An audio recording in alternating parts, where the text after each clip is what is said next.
Greetings and salutations. Welcome back inside the Let's Not Do This podcast on Wednesday, January 7th, the year of our Lord 2026. It is 7:30 p.m. in the East. You got the big O, Leon Oliver, sitting alongside one of the unwisest men in America. Scotty Too Hottie is here. Chris is in absentia again. Scotty will have his picks for the show. I thought all the roadkill was picked up. I thought he was dumpster diving in Mumbai. I thought he was cleaning out Calcutta sewers. What more could he be doing right now? I think he's sad that I went 9-1 on the podcast last week. Well, no, 8-1, and retook first place playing game. Well, a broken clock is right twice a day. So I'll let you have your moment in the sun right now. We are jumbled up tighter than the NL Central most years, so we'll get to those picks a little bit later. Yeah, I was like, where are you going with that? Oh, yeah.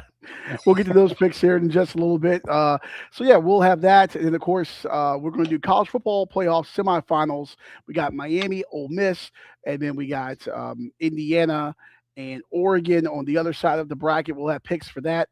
NFL wildcard games. We'll discuss that on Saturday morning at 9 a.m. right back here on Doing Lines. We'll get into that then. But Scotty, before we get into the picks, NFL, I guess the big shock news still, John Harbaugh out in Baltimore. One of 6 head coaching jobs that are open now are the Baltimore Ravens. What you got the Cardinals, you got the Ravens, you got the Bengals, you got who else is open right now? You say the Giants? Yes, the Giants, the Raiders, the Titans. Did I say the Browns? You did not. I don't think. Okay. Oh, no. I had them all in front of Raiders? me. Yep, I said the Raiders. I had them all in front of me earlier this morning, this afternoon when I was looking at it and doing my prep, and then they just all went out of my brain right now. But I guess the big shock one right now, John Harbaugh out in Baltimore after, 18 years or something like that, I want to say, after losing on Sunday Night Football to the Pittsburgh Steelers. Steelers clinching the AFC North and going to the playoffs, and Baltimore staying at home, maybe booking flights to Cancun, and John Harbaugh looking for other employment. Did you see the story that the Miami Dolphins apparently are interested in John Harbaugh and may have contacted his camp? No, I did not see that. Because I did see where what's his name, McDaniel, the Miami coach. Yeah, Mike McDaniel. Yeah, I did see where he was showing confidence in his job to his friends or whatever, and then the next day it's this now. That was yesterday when I heard that. So. NFL, life moves fast. Little surprising that Harbaugh, I guess we knew it was going to come one day if they didn't get over the hump. But yeah, I don't know what they're going to do. Might be one of those grass is not always greener situations. The guy's a good coach, but sometimes in the NFL, you do just need to hear a new voice in the locker room. So I guess it will depend on who they get to see if that was a good move or not. Yeah, that's the thing. The team, you kind of look at Pittsburgh, and those two teams have kind of mirrored each other over the last couple of seasons, and it's kind of floundering, not really living up to expectations. And then there was rumors about him and Lamar maybe not getting along, but it seems like more so it was Lamar and the offensive coordinator Monken. So who knows there? Then obviously Lamar and the injuries over the last couple of years and everything, he's missed a ton of time. So who knows? But yeah, sometimes, something can work for a long time. But it just gets stale, and you got to pull the trigger at some point and get him out. Even Tom Landry got fired by the Dallas Cowboys. At some point, it just doesn't work. So, yeah, maybe getting a younger guy in there, fresher voice, a different way of looking at things could do Baltimore some good, but I think you're going to be hard-pressed to find someone better than the guy that you just let go. And, of course, our good friend Michael Biseglia, who does the Bad Weather Fans podcast, he is beating the drum, I think, the loudest right now for John Harbaugh to make the trip up 95 to New York and coach the New York Football Giants. We'll see what happens. I forgot if he was Giants or Jets. No, he can read. But the Jets didn't fire their coach. That's right. So yeah. Which, by the way, the Jets. So I do wonder. Sorry, I do wonder if I don't know if Stefanski has been tied to Baltimore at all, but I do wonder if after he got let go, like that, they were like, "That's our guy. Let's get rid of Harbaugh," because that would be the guy I would be trying to get if I was the Ravens. It's interesting. Stefanski's name came up a lot initially for the Giants, and then Harbaugh, his name came out there, and Yeah, that's going to be the hot chick that everyone wants to go after. Um, I don't know, man. I don't think Stefanski's a bad coach necessarily, but I mean Cleveland's ruined so many coaching careers, and no one can get it right there. It would be weird to see a guy get fired by a team that they finished lower than in the division, and then get hired by said division rival. Also, go to the city that stole the original incarnation of the team that you just got fired from. That would be some shit there. I'm here for it. Let's see it. I mean, why not go for him? Who else are you going to go get that's better than him right now? And I mean, Oh, you talk about Cleveland, but as bad as they were, they've been a mess for forever. But they were always like, even when they were losing game after game, they were still kind of that team you didn't want to see because of that. They always had that good defense, and I mean, they were coached well. They just weren't very good, and they couldn't find a quarterback. Now, I don't know if that's his fault, or I don't know whose idea it was to bring in Deshaun Watson and all the other guys. But yeah, I like Stefanski. that may be one of the worst contracts in modern sports history. They may be one of the worst contracts in like all of business, like in general. Right up there Yeah. with who was it that signed Kanye and then Kanye went on TV and like bashed the company? Oh, I Was don't know. it was it the Gap? I think it was the Gap, like years ago, because he used to work at the Gap. He used to fold T-shirts at the Gap. And I think he went on TV and like just absolutely ripped their asshole open after getting like a massive deal from the Gap. I mean, that's like the other terrible deal I can think of. Oh, and the other opening that I forgot. The Atlanta Falcons, of course, Raheem Morris Yeah. out in Atlanta after finishing the season. What was it, like a 4-game winning streak? I think it was, and then handing the Yeah. NFC South title to Carolina. After they got swept by the Panthers.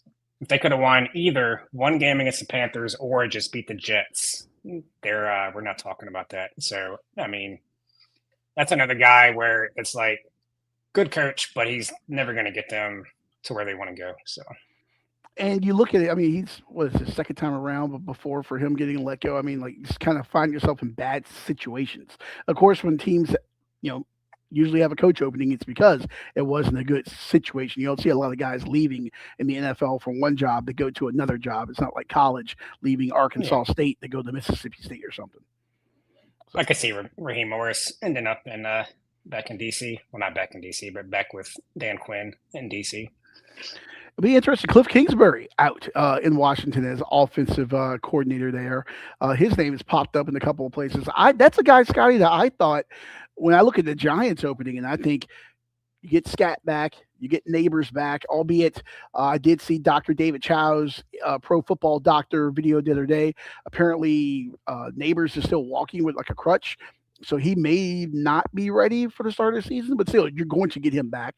Plus, you have Scatabo, and there's some young, talented pieces on the defense as well. The secondary is bad, but the front seven isn't bad. I thought a guy like Kingsbury, if you went to New York and you hired a good defensive coordinator, with his offensive mindset and that young nucleus they have, I thought he could be dangerous there. But I'm not really hearing his name.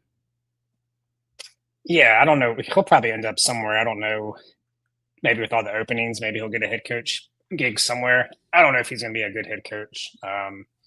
Saw what happened at Texas Tech. I mean, you get fired from Texas Tech and then hired by the Arizona Cardinals, and it doesn't work out there. And then you go on vacation for a couple of years and you come back. A good coordinator for 1 year last year. Now, his agent has leaked some maybe true or maybe not true drama from inside the organization, which great.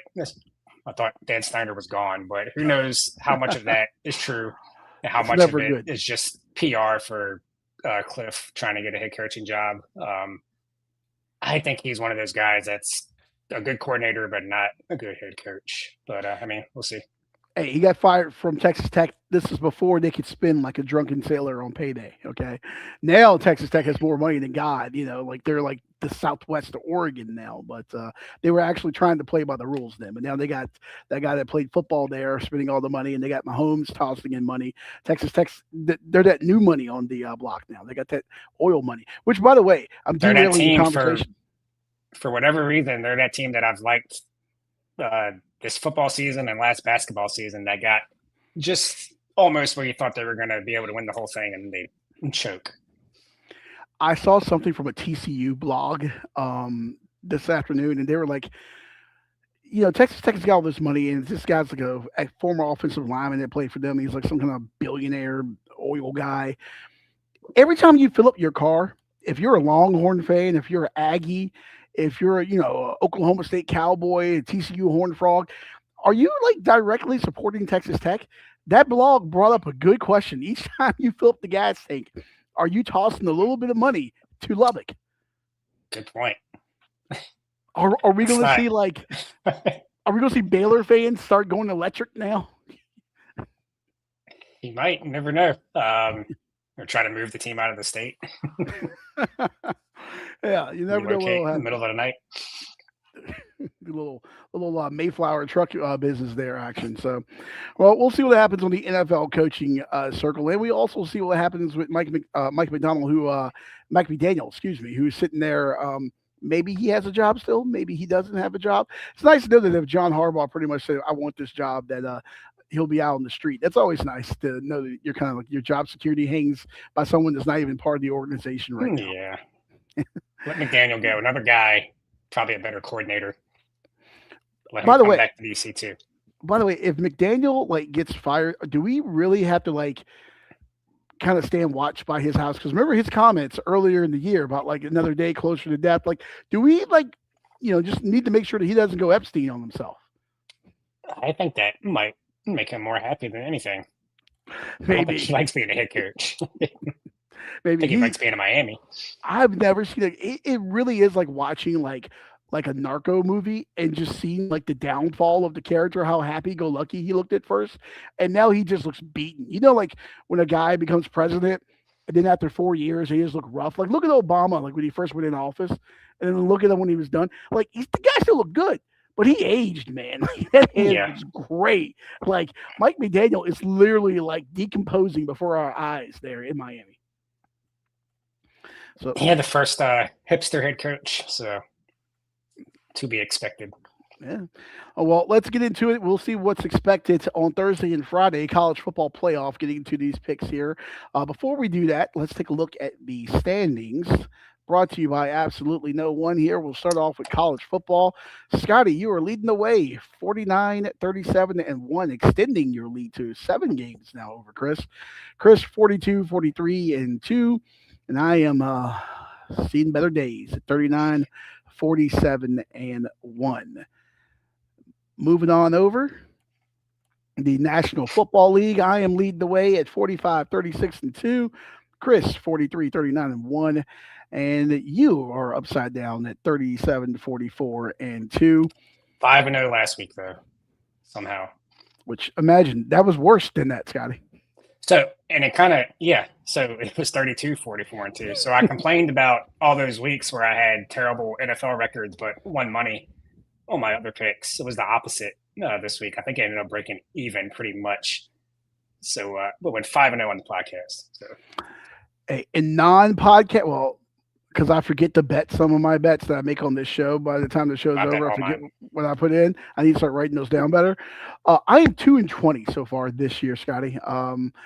Going into this morning, not good. Albeit I'm tossing a lot of parlays in there, so I am doing my bets. Well, it's not individual. Parlays don't count. Yeah, parlays. You can't count parlays as a win-loss. It's just killing me, and I'm the dumbest man in America. I keep doing them, but my margins are good on those. We know that.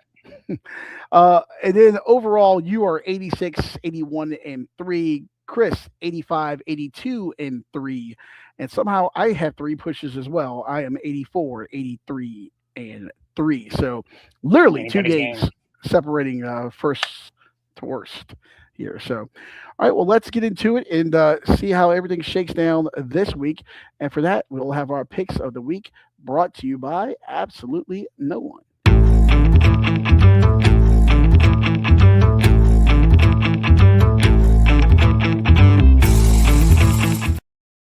All right, so let's get into it. So Chris is not here. Of course, you have his picks as per usual when he is preoccupied here. And we'll start things off. Thursday, we got the College Football Playoff Semifinal heading over to the desert. Ole Miss taking on the University of Miami. Of course, Carson Beck he didn't have a chance to have the rematch with his former team after Ole Miss gets the win over Georgia last week. Of course, we got the coaching controversy. Charlie Weiss Jr. is going to be there for Ole Miss. He is going to be coaching. I believe the running backs coach, whose name I forget, is there, but I think two other assistants have now gone full-time back to LSU. So a little bit of a even more abbreviated coaching staff for the Rebels as they get ready to take on Miami here. And Scotty, I will let you start things off. I'm waiting for this graphic to finish loading here as I bring it in. There we go. All right. At the Fiesta Sounds Bowl, good. at 7:30 p.m. on ESPN, Miami favored by 3.5, over under 52.5. What say you, sir? Start with Chris. I'm going to be nice. The score bet still has Miami -3 at minus or limit -120. So I will go ahead and give him that. I do not feel confident about either one of these teams. We know Miami can't really trust Carson Beck or Cristobal. I mean, obviously they've gotten here, but last week, really no pressure. They were big underdogs against Ohio State. Ohio State coming off that long layoff, which only one team has been able to win in the last 2 years. So yeah, there was really no pressure on them last week. They were playing with house money, came in, got the job done. Now they're in a different situation. They are expected to win this game over a field goal favorite at most places, which is, I don't know, kind of crazy to me. I can't trust Carson Beck. I can't trust Cristobal. But at the same time, I can't trust Ole Miss either. Kind of similar situation as far as playing with house money, getting that last-second field goal against Georgia. I think maybe the whole turmoil with Lane Kiffin and the coaches and even Chambliss might have been a little distracted this week. I think that might catch up to them here. So, yeah, I can't really trust either team. It's Miami in a 3-point game kind of feels right, 3-4 points. But I'm going to go with the under. Miami's defense has been really good. I think they're going to be able to slow down Ole Miss. And I don't trust Carson Beck to have a great game either. And I think Miami will run the ball a lot. So that clock will be moving. So yeah, give me the under 52.5, low scoring game. Under 52.5. No, don't hate that. I was almost on that side of things with you. Where did Chris go again? Miami -3. There's a Miami 3 out there. -3. Okay, good. So we all got diverging viewpoints on this one here. I'm going to go with Ole Miss plus the 3.5. I don't think the Rebels win this game, but I think they can win this game. And I think it will be close. The thing is for Ole Miss, you mentioned those first two wins. They were against teams that they've already faced. So especially if you have a skeletal coaching staff, that does help from a preparation standpoint a little bit. There's a certain level of familiarity. You've seen the tape. You've actually gone up against these guys. But now there's a outside element in Miami that you're not as familiar with, at least up close and personal. And then you're doing it with an even more fractured coaching staff. And Charlie Weiss Jr. has been, we saw Pete Golden say this week has been incredible, wearing both hats. But at some point, you have to break down mentally just from the travel and just trying to be two different guys at one time. I have friends who them and their significant others travel for a living, and the actual doing their job isn't the hard part. They always say it's the traveling and just like being burnt out. And yeah, Oxford to Baton Rouge isn't going from New York to London, but still, it's just got to take a toll on you mentally to try to be two different guys with two different set of criteria. I think this is the week it catches up to them. That being said, though, I think Ole Miss will stay in this game. And a big reason I think so, Miami's defense is stout. I mean, they're number 4 in the country in points allowed, giving up just over 13 points a game, top 10 in total yards. Sacks, they have 46. They're third nationally in that. But Trinidad Chambliss can give them issues. They've had issues before with a mobile quarterback. We saw Kevin Jennings at SMU. He had a shoulder injury, and I think his leg was a little dinged up. He threw for 365 and ran for a touchdown. When they beat Miami before, I think it was like last year or whatever, albeit it was last year, but still, we see mobile quarterbacks give them issues there. So that gives me a little bit of hope if you're taking the Ole Miss on this one. Yeah, Trinidad Chambliss pulled some rabbits out of the hat last week against Georgia. Obviously, that Georgia defense was a little banged up. Then we saw the ejection in the secondary. He's going to see a much better version of that in Miami. But I think they have enough. And I think the running back, Kyron Lacey, is going to be a guy that they're going to count on heavy to ground and pound. And maybe that goes towards your under, trying to keep that tempo down. But I think Ole Miss does enough to stay around, and their kicker is one of the best, if not the best in the country. We saw that cannon of a leg. So in a close game, he'll definitely keep them in it. So give me the Rebs plus 3.5. I think Miami wins, but I think it's going to be a really close game. Yeah, I can't say I disagree with anything you said there. Miami by 3. Miami 24-21. Everybody wins. There we go. You know the exact opposite is going to happen now. Right? Chris pushes. Yeah, exactly. Oh, I could make a joke, but I'm not going to. But just know I have jokes. All right, moving on to Friday night, the Peach Bowl, the Chick-fil-A Peach Bowl there in Atlanta. You got Indiana, number 1 team in the land. It still feels weird seeing it and saying it. Fernando Mendoza, Heisman Trophy winner, 14-0 on the year, taking on the Ducks. Oregon 13-1. Indiana laying 3.5. Total set at 48.5. Friday 7:30 on the mothership. You want to steer the ship on this one? Yeah, Chris is going with Indiana minus 3.5 at most places, I believe. Minus 4.5 at some. But yeah, we'll give him the better number at the 3.5. This is a tough one for me. I think I don't even know right now, but I'm going to say Indiana. Beat them before, so take that with what you will. Beat them at Oregon. They say it's hard to beat a team twice. I don't know. I'm not going to sleep on Indiana. I still am not super impressed with Oregon. Obviously, they went in and beat the shit out of Texas Tech, but their offense didn't look that good. And then the week before, JMU moved the ball pretty well against them in the opening round. And if you look at their regular season, I've talked about it before, not a whole lot of impressive wins. So, yeah, Dante Moore has impressed me, though. But Indiana, they have the best team.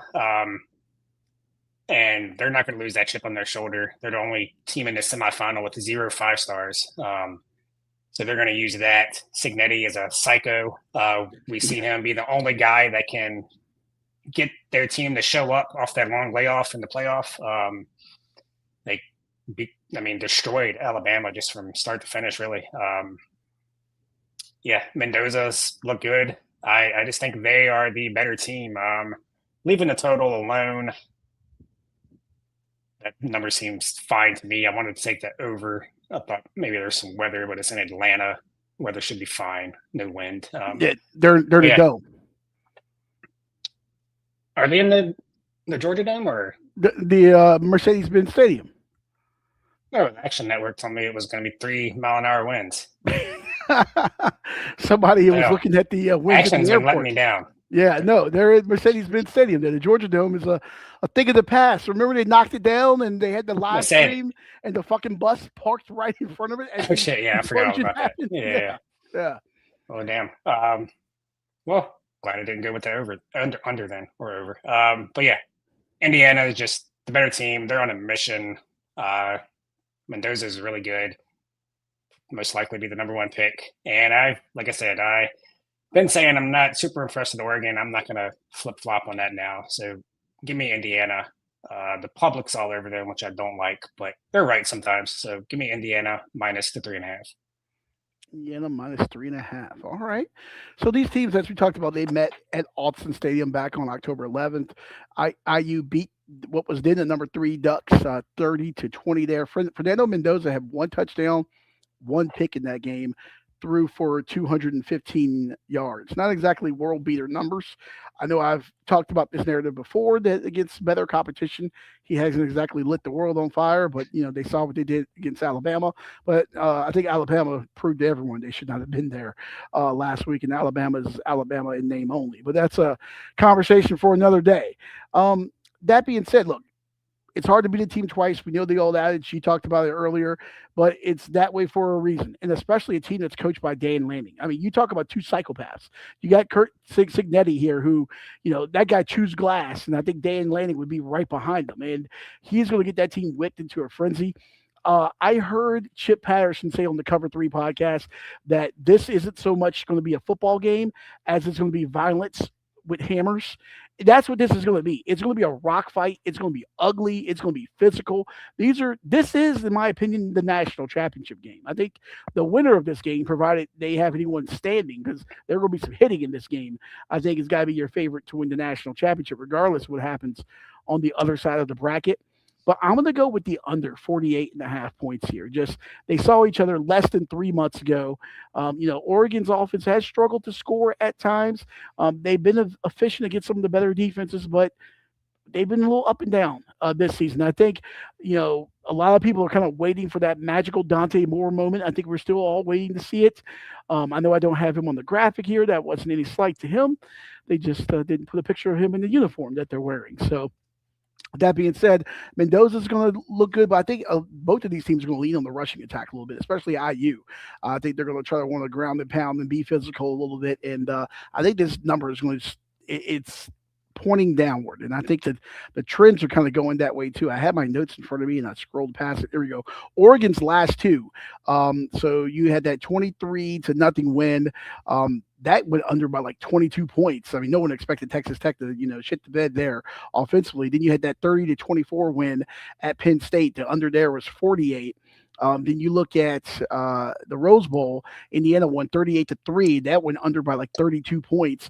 Both teams are allowing under 16 points a game. The turnover splits could cap this thing at like 40 points or so. I think this is priced just right. I think a lot of people are going to go in expecting fireworks. They see what Indiana can do. They've seen their offense. They know Oregon, and they know they're flashy and Moore can put up numbers.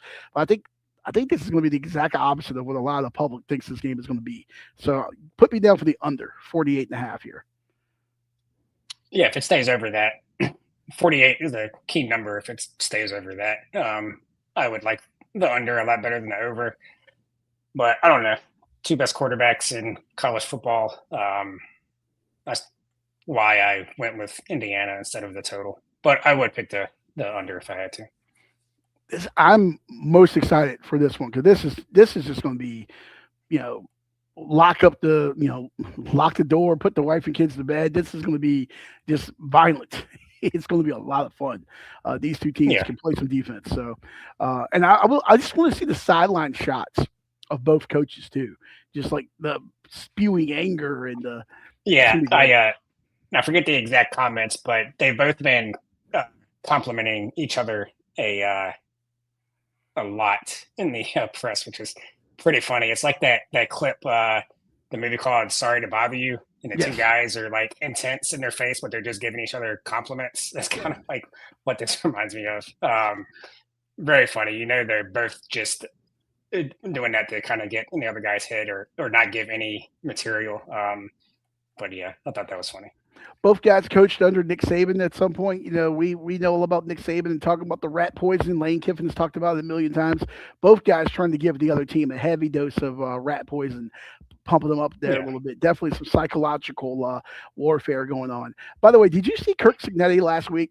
Right before they took the field, the video that was going around, he looks over at Pat McAfee and just goes like this, and like at that moment you knew it was on. If I had saw that live, if I was watching that alternate broadcast, I would have went ahead and just put the next 3 mortgage payments on IU at that point. But I didn't know. I didn't see it. Yeah. Or when when Bama was trying to draw them off sides on 4th down and they didn't jump and they go over to him and he's just got that Signetti stare looking crazy. Right, yeah, this is over with. I wish I could be that confident at anything in life. Just like he's like an endearing asshole. You know what I mean? Like you could tell like, he's a dick, but like you like him for it though, Yeah, because he's also an underdog.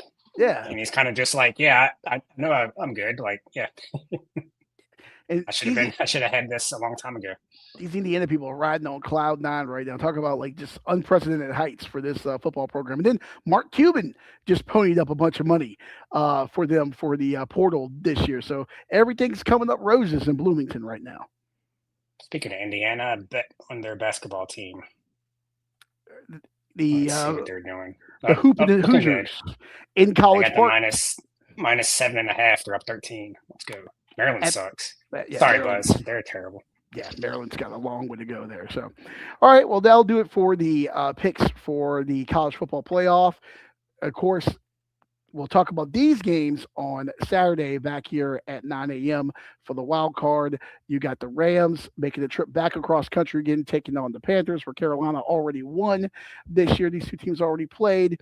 You got the Packers and the Bears renewing their That's gonna be rivalry fun. again. Oh, on Prime Video, too. There's going to be a lot of old people that are going to be 8 o'clock. upset. Yeah. Yeah.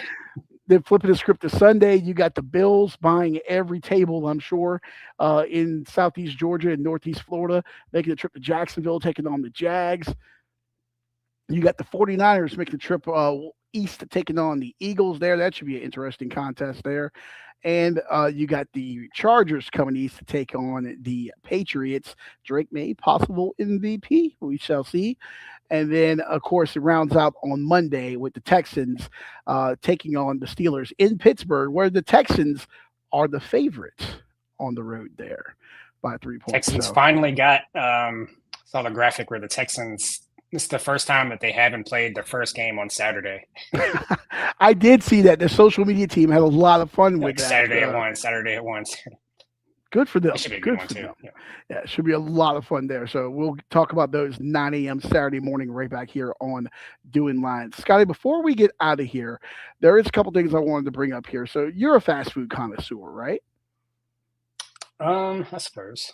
You know, like the one meal a week that you eat, because I don't know how you stay so skinny. I am a fast food connoisseur. We know Chris just lives in fast food.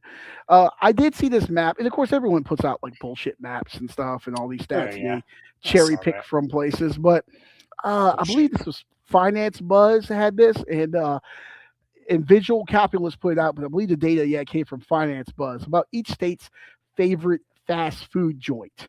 And I want to take a look at this. Virginia, our great state of Virginia, the Commonwealth, has Hardee's. I mean, if they only surveyed 70-year-olds, maybe. Couldn't tell you the last time I've been to a Hardee's. There's no way that's the number one. I don't even know where one is around here. I've never seen one in Northern Virginia. There's one near my work, and there's a couple on Midlothian, but the one near my work a few years ago failed a health inspection, so I don't know how well that one's doing. Yes. Garbage. There's no way. Star was smiling that. I will say though, Hardee's does have underrated burgers, and I don't think they make chicken anymore. But I grew up in a small town. There was a Hardee's there, and that was like our default fried chicken spot. Like, you know, on Sundays we would pick up fried chicken from Hardee's. Yeah, well, in a previous job, maybe 10, 15 years ago, probably more than that, but we had one right beside us. We get breakfast from there a lot. It was pretty good. But yeah, definitely not the top Virginia fast food place. Like, and then Little Caesars, is that for is that even considered fast food? I'll allow it. It's fast food pizza, you know, like Papa John's in Kentucky, of course. Little Caesars protecting their home turf there in Michigan. Missouri with Taco Bell is really interesting to me. Is it just drunk kids that, you know, in Columbia and Springfield and Rolla and wherever the hell other college towns there just ordering Taco Bell at 3 a.m.? I mean, better than Hardee's. Yeah. More people go to Taco Bell in Virginia than Hardee's. I'm really surprised that Bojangles took South Carolina as well. I know it was going to take the great state of North Carolina, but I'm surprised it took South Carolina because they knew it was going to go North Carolina to Bojangles, and South Carolina just tries to spite North Carolina at every given moment. So I really thought there was going to be some resentment there. And by the way, you look at Alabama and it's Captain D's. Listen, we know that Alabama and Mississippi are two very poor places. Have you ever seen a Captain D's in a neighborhood that, you know, has economic development? You haven't. Captain. By the way, I agree with you, but I'm not answering that. There's no Church's Chicken on here either, which really surprised me. If it was Yeah. going to be anywhere else, it might be Texas. But of course, Texas is the land of Whataburger, which, in my opinion, is the creme de la creme of fast food. Anyone else that doesn't agree can go kick rocks. You can I take remember, in and out, and shove it up your ass. years ago, I was leaving. I think it was a state fair, one of the fairs, and it was in Richmond. And I walked out the wrong entrance and didn't know where I was. And I saw a Church's Chicken. I was like, oh no! Like, turned around and ran back in. You are going But to die. what is Church's a Chicken. Taco John's? What is that? Taco John's is kind of like a Del Taco. If you ever see one of those, kind of like a Taco Bell competitors, like a nicer Taco Bell. I've never seen one in Wyoming, but Papa Murphy's is interesting to me. Do you know what Papa Murphy's is? No. So Papa Maine, Murphy's. What are you doing? Well, yeah, what is Maine? Oh, Subway. Subway. That's probably all they got. You get off the ship after you've been crabbing all day. There's nothing left. But no, Papa Murphy's is take and bake pizza. And so you get the pizza. It's like partially cooked, whatever. You take it home and you put it in the oven. I got a theory on this. It's not fast food. Where does anyone live in Oregon outside of Portland? What, you got a handful of people in the state capital, in Salem. Then you got Eugene and Corvallis. Eugene? Yeah, maybe Bend. That's about it. Especially like the eastern part of the state, there's nothing there. There's nothing in Idaho outside of Boise and maybe Moscow or Pocatello. There's nothing there. These people probably had to drive 48 minutes home after taking their pizza. So Papa Murphy's makes sense. Then you go stick it in the oven then. I don't know why you just don't get a goddamn Red Baron from the Piggly Wiggly at that point. But hey, that's your money. Spend it how you want. Yeah, I'm questioning how they did this survey. Yeah. Colorado, Cordova. I like Cordova, but nobody's saying that's my favorite place. I will say, as a frequent Colorado visitor, you don't see a lot of fast food places out there. The people eat. It's one of the healthiest states in the country, so I can kind of see that. Yeah.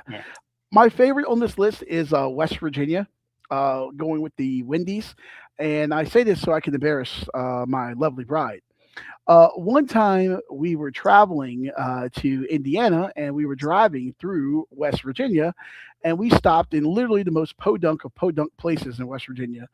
And there was a Wendy's and we ate food at the Wendy's and, it was a West Virginia Wendy's. What do you expect, As we get ready to go leave, you put the tray on top of the trash can after you dump your trash. And I don't know if she was just on autopilot or she was just that happy to get the hell out of this Wendy's in West Virginia, but my wife just chucked the whole fucking tray into the trash. And I turned around and I told her that was probably 15% of that town's gross domestic product that you just threw away. Like, I was scared. Did you say you went inside or the drive-through? We went inside. Right? Yeah. She threw it away. She would have had to. Yeah. Yeah. She's probably getting some looks. She's probably ready to get out of there. So I'll tell you, every time, maybe except for once, but just about every time I went to the Hollywood Casino in West Virginia, a stranger has said something racist to me and just thought like I was going to agree with him because I was a white guy. Insane. Like, get your shit together, West Virginia. It happened once. I'm like, all right. That can happen anywhere. And then I went back. It happened again. A different person. Like, good Lord, man. What's going on? Before we get off of this, one more thing I want to hit on here too. When I look at Florida, and albeit I have not traversed all over the great state of Florida, but I've, go to South Florida and I've been to Northeast Florida and stuff. And I don't know what the hell Polo Tropical is. I've never seen one before. I've seen hurricane wings like everywhere, but I've never seen Polo. It must be like a Miami thing or something. I've never seen it. Maybe. Yeah. Yeah. I don't know. Yeah. So, all right. Well, that's fast food around the country there. And then, Scotty, one more thing I wanted to get into before we get out of here. You're a single guy. What's your favorite date that you like to take a girl on?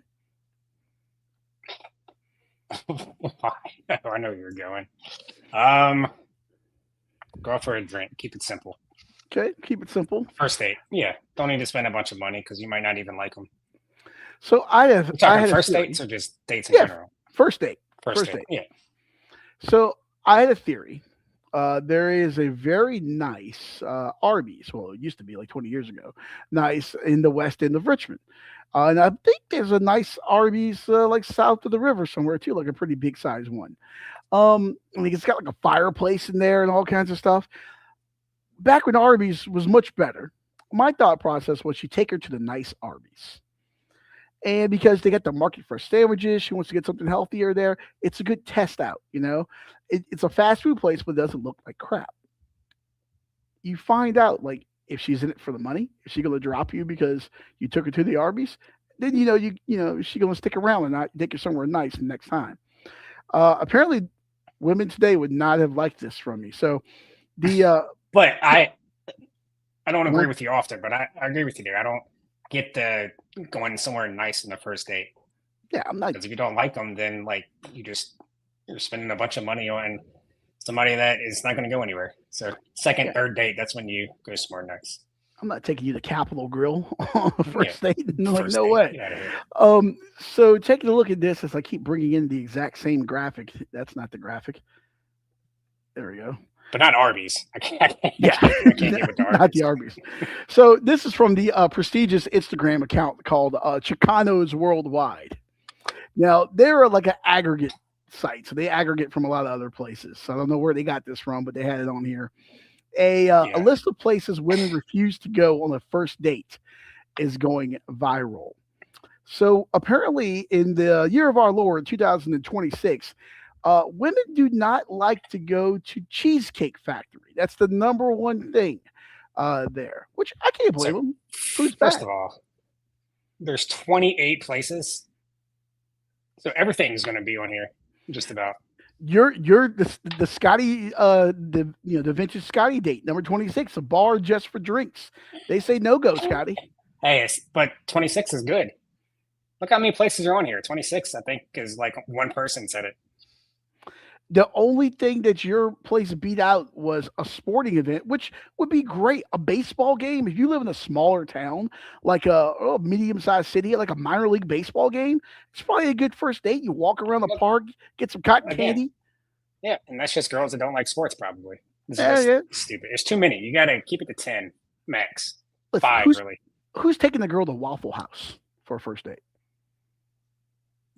I mean, Chris, Waffle House, and then the cigarette. I was going to machine say if it was outside. after a night out, but the night out would be the date. Yeah, a Waffle House, and then the cigarette machine outside the Waffle House, where he might let her get Marlboro Reds, but it's probably going to be Cools. Top 5 are the only ones to count. Anything after that is too many. Number- Just name it shit. You can put anything. Top 5 makes sense. Number 20 is one of the weirdest things I've ever heard in my life. Family function. Who takes a girl on a date to a family function? Let's go to Aunt Beverly's birthday party.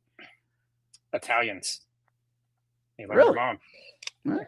I don't know. I'm just saying. I know that they like their mom's always like attached to their hip. So maybe it's like you get in with the family, an Italian family, and you're good to go. We'll close with this. I had a fraternity brother in college that hooked up with a girl. And the next morning, we both went to the same school. It's a small school, so it's not like he had to drive her anywhere. She didn't have to get an Uber or anything like that. But they got dressed and everything, and he said, "All right, hey, let's go out." So she eagerly hops in the car, thinking like, "Oh, he's going to take me to brunch. How nice." He drove her to Williamsburg, and they went to lunch with his parents after they hooked up the night. You said before. this was in college? Yes. What was that, his first? Or he says it first, wasn't, second? but that was a rookie move, Yeah. man. That was a rookie move. Well, he's in Needless to college. say, He didn't know any better. Needless to say, he did not see that girl sans clothing again. So Yeah. you blew it, boy. Hungover and lunch with the parents. Yeah, that sounds awful. She's missing a shoe. Doesn't know where her glasses are. Some mascara everywhere. She's wearing his T-shirt. Yeah, oversized Atlanta Braves T-shirt. Meeting mom. You like Nirvana? Cool. Yeah. Never mind. Oh, well, that'll do it for our episode this evening. Make sure to like, subscribe, be a friend, and tell a friend there. And join us right back here Saturday morning, 9 a.m. for the Doing Lions podcast. We'll get you ready for NFL Wild Card Weekend. And who knows, maybe we toss a college basketball bet in there or two. Of course, we'll have our underdog parlay ready for you there too. And of course, Getting Loose with Leon will be back next month. I might drop a little preseason preview here soon for NASCAR, and then also I'll do a little preview after all the liveries drop for F1. Scotty, for unlearned people like you, that means the color schemes on the car, the paint schemes. So I'll drop. You love your uniforms and color schemes. Oh yeah. I got a problem. All right, for Scotty and for Slappy over here, who's picking up roadkill or doing whatever the hell he's doing, work release. We'll see you Saturday morning. Peace.